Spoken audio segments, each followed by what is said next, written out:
guys, and happy Sunday. I'm actually dressed for this video for once, like for once in a week, but I wanted to show you guys my wands. But first, I wrote a little bit of notes down in general for the people who don't have wands, because I've been Wiccan since I was probably 8, but I never had an actual wand. I had a Harry Potter wand, but that was like decorative, and we weren't allowed to take it out of the box because it was a collector's item. So therefore, I never had a physical, like, working wand. So I wanted to tell you guys what a wand relates to, and, yeah. So I wrote some notes down in my little journal. So, I found out in my research, a wand can either be east or south, which is air or fire. Air is east, fire is south, which is very strange because, like, let's say this is north, this is south, this is, I'm so bad at this, east, this is west. I'm trying to do it, like, where you would see it, not me, so it's reversed. So, let me point with my hands. So this is north, south, west, and east. And this is air, and this is fire. I don't really understand. I understand if they were, like, opposite sides, but they're so close together that I kind of don't get it, but I do at this. So it also relates to the suit of rods in tarot. So these are my tarot cards. I'm going to show you the ones that are linked up to the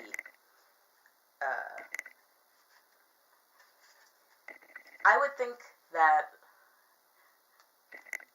I think in my deck, the rods are actually the wands, so these are what the, but anyway, let's put them away for now, and get back to the video. And it is considered a male tool in Magick, like the athame.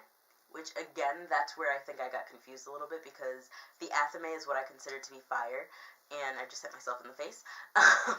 And the wand would be air, because when you think about a wand, you kind of do think about the Harry Potter and, like, the swish and a flick. So, that's air to me. That's not fire.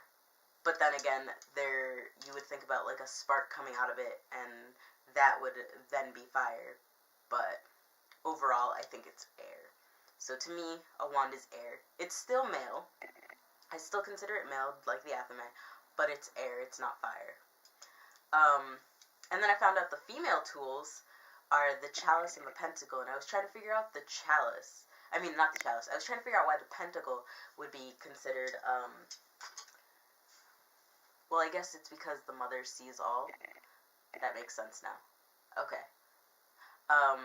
But I understood why the chalice, because your belly becomes full when you are pregnant with something new, like a newborn.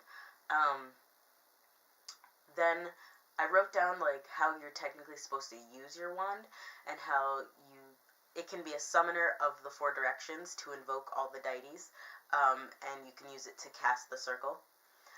And then I found out that a lot of people use the wand during the spring equinox, which I didn't actually know because I've never actually personally had a wand to use in my spell work.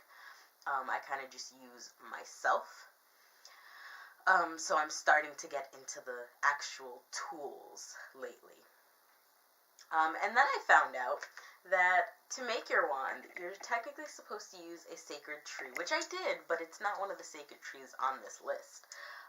So they have the willow, the elder, the oak, the apple and peach, or a hazel or cherry tree. And your wand is supposed to go from the crook of your elbow to your middle index finger. Your mid-index. To this finger. This is my index finger, so like the middle right here. So I put my wand here and here.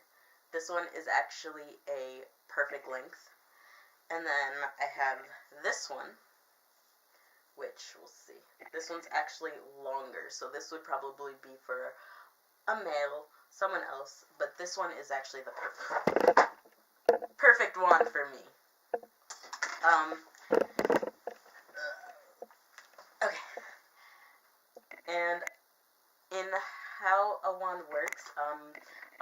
Pagan Path, they had is it the Pagan Path? No, it's witchcraftandwitches.com had a link to a book called The Great Book of Saint Cyprian. So I'm gonna look for that book and try to read it and see what it says.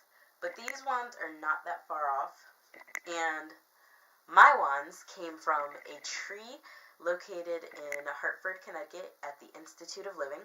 It is one of the oldest ginkgo trees in Connecticut. I think they said it was like the original ginkgo tree. They've got a great collection of trees at the Institute. So if you're ever wanting to take a tree tour, they do offer them. This is not a sponsored video, by the way, obviously.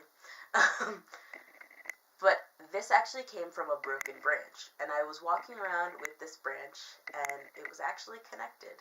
So it's actually like this. And it had bark all over it. So I asked my friend if he could peel the bark and sand it down for me. And so that's how I got these. We were going to stain this one, but then I just kind of liked how it looked. So this might be just a display wand, not an actual magical wand. I'm not sure yet. I've just been spending time with them for the past 2 weeks, because I went there November 8th, and it is now November 25th. And anyway, so this is actually going to be my working wand. It's perfectly thin, and as you saw, it's my perfect length. And I love how thin it is, and how it, like, thick down here and then thins out. This was the top of the branch, obviously. And I just felt like a really good connection with the tree. So that was another thing. I posted a picture of me actually sitting in the tree. That was me thanking the tree for letting me, like, take a branch. I didn't take this branch off the tree directly. I took it off of a fallen branch that was from the tree. And it had ginkgo leaves on it. So the ginkgo leaves are actually in my cart. I'm going to bring them to my kids at the school and laminate them so they can see what a ginkgo tree is. And yeah, so that is my wand.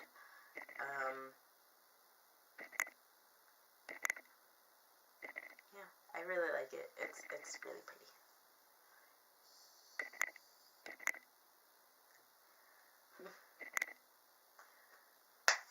And that's my video. I also wanted to talk about a spell I did recently. I did this spell, again, probably 2 weeks ago, before I went to the pagan church. Sorry, I keep saying I forgot to write this portion down. I just wanted to mention it because I think I have the video that I'm going to put at the end of this video to show you a little spell work that I did recently. Because I haven't been doing any spell works lately, and that's what the videos were supposed to be, like me actually showing you different spells and different ways to do things. So, that spell was a healing/protective spell, which I found very funny because I was going to update you guys on how I felt at the end of the week, like on the Sunday, where I went to the pagan church. And at the church, we did a healing spell, which was very different from my healing spell. My healing spell was more meditative. Well, they did a meditative version too, but it was like a collective meditation. Mine was a single solitary meditation done to music. I will try to find and link the music. And it was very different. Like, the way I performed my spell, I did use incense, which they did not. I did use candles, which they did. That's how they called the elements and called the deities to assist in the spell work. And I remember, I don't think I called any one specific deity in my spell magic, which I should probably get back and start doing again, because the only deity that I, like, connect with at the moment is Heimdall.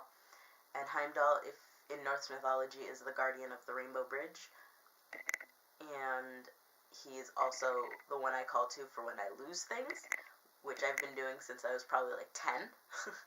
So I have a spell that I call, I think I've put this spell online before, but it goes, Heimdall, help me look through every cranny, corner, nook to help me find this thing I need. My is lost and cannot be found, whether lost above or below the ground.